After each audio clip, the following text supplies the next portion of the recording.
You know, it all started on that god-awful night last winter up here in Wisconsin.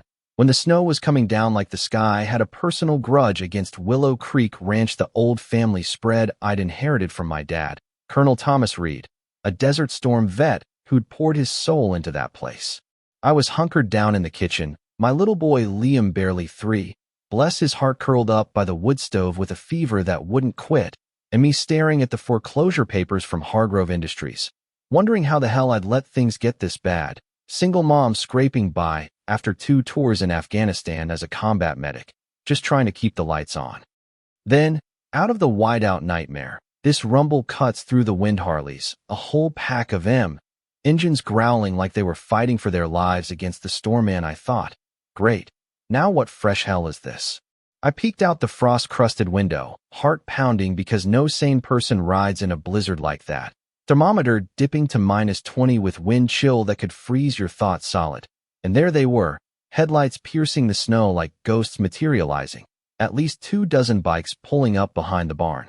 My hand went straight for Dad's old Mossberg shotgun in the hall. Close-toed habits from the Army die hard, you know? And I watched these shadows dismount, leather-clad guys with ice in their beards, moving like they knew exactly what they were doing, military precision, even half-frozen. A big fella at the front knocked 3 sharp raps, like a drill sergeant calling attention, and hollered through the wind, "Ma'am, we need shelter, got a man down bad." His voice deep, urgent but not panicky, and something in it clicked, reminded me of Dad's old unit buddies. So I cracked the door, shotgun handy but out of sight, and let him in, figuring if they were trouble, I'd handle it. But damn if they didn't look like they needed help more than harm.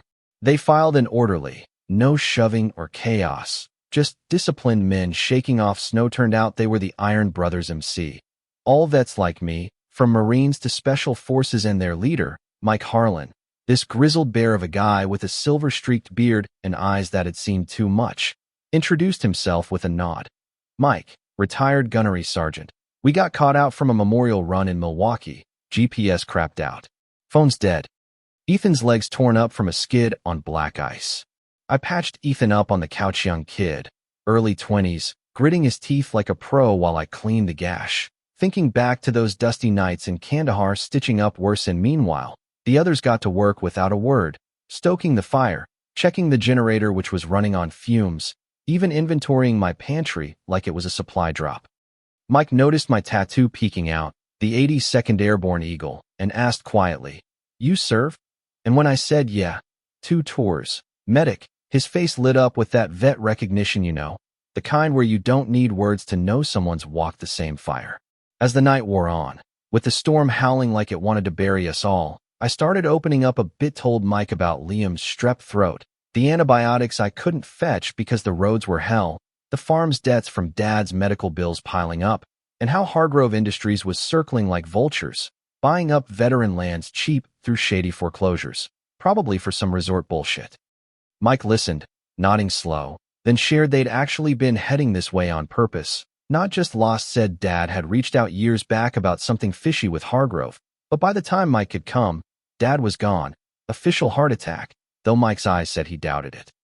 Liam, bless him, perked up from his blankets and piped up about Grandpa's secret hideout in the barn, with the big metal door under the floor, and I laughed it off at first. Kid was barely 2 when Dad passed.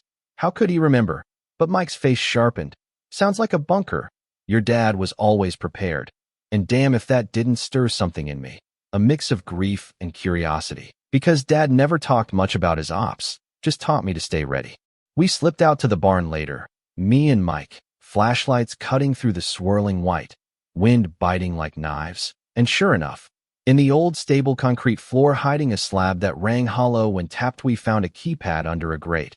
And after guessing codes tied to family initial, Liam's, Dad's, Wilson's old unit number, it hissed open, revealing stairs to this underground room. Not some Cold War relic, but a setup with maps, files, a corkboard web of Hargrove's dirty deals.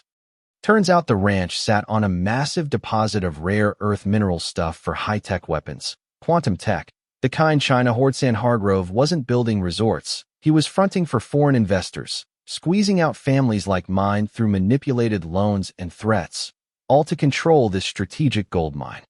Dad's journal was there too, last entries chilling.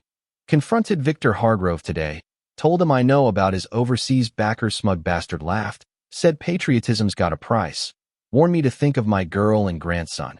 And I felt this rage bubble up, realizing Dad's heart attack was no accident. Hargrove had him silenced to bury the truth. That's when things exploded, headlights piercing the storm again. Not ours, but Hargrove's goons, a dozen armed private security in tactical gear, storming the property like they owned it already, shouting about intruders and securing assets. Mike radioed the brothers inside old military handhelds from their rides, and we grabbed the key docks, rigged a flashbang with generator fuel in the barn for diversion, whoosh of flames lighting the night as we bolted through an escape tunnel Dad had built, emerging in the woods, hearts hammering.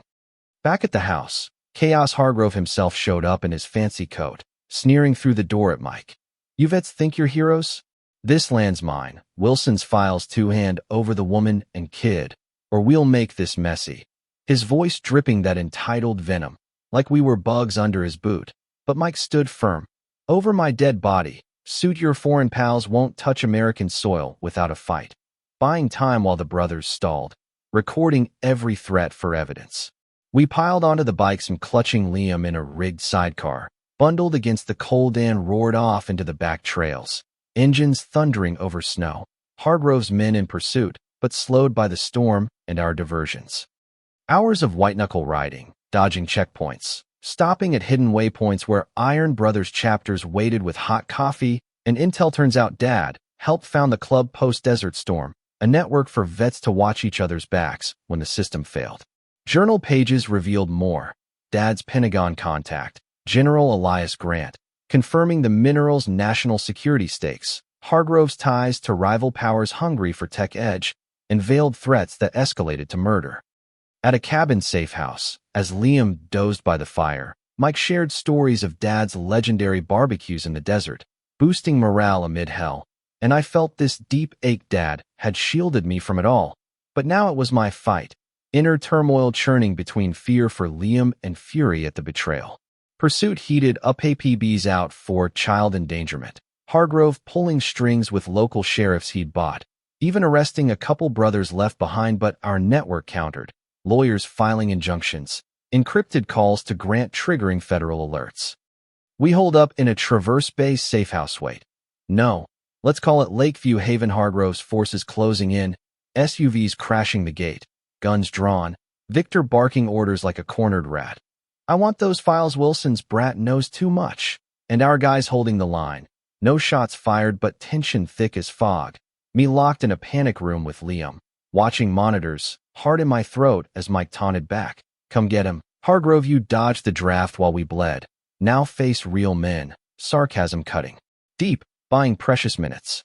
Then the cavalry, literally, Black Hawks thundering in, military teams rappelling down, Grant's orders overriding everything. Hargrove's face twisting in shock as MPs cuffed him. This isn't over, you meddling bitch. He spat at me through the chaos, but I shot back calm as steel. Oh, it's over for Yumi. Dad's legacy just buried your empire. That moment electric, federal agents swarming. Seizing his rigs, the brothers high-fiving as arrests went down. Back at base, Grant debriefed. Ranch secured as critical asset, debts wiped, protection detail assigned. Hargrove facing treason for foreign collusion. Dad's death reopened as homicide justice finally rolling, but with a twist that still nags me. Government's now got easements for mining, turning our home into a guarded secret, raising questions about who really owns America's treasures when big powers play. Man, looking back, it changed everything. Taught me family's not just blood, but the brothers who ride through storms for you. And justice ain't always clean. But here's the thing that keeps me up.